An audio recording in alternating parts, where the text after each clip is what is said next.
Hi, it's me again with Corel Drill Tips and Tricks, and this is part 4 to do this oval.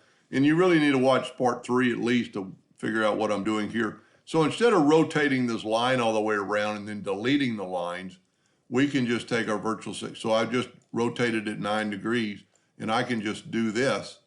And now I have that line. And because I work in the center of the page, we can click on it and move to the center of the page. I always like to double check and bring in indexing lines to make sure I'm there, and I'm just hitting P, double clicking, and you can see it is. Now we're going to use the transformation docker in a second, but we're going to use Windows dockers and transform. We're going to use the transformation docker, and I'm going to rotate this thing 9 degrees, and I've already got one, so I need 19. Okay, I need to rotate it 18 degrees because we're doubling it. And now I have the exact same thing. So we kept the transformation or the property docker open.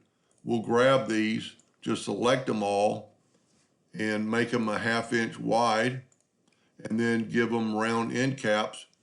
And what's so cool about this, they're individually broke because they weren't together as they were.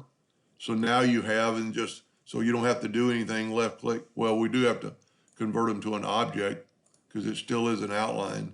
And then left click, right click, and now you have 20 oval shapes around a 20-inch circle. Anyway, I hope that helped a little bit. Thank you for watching.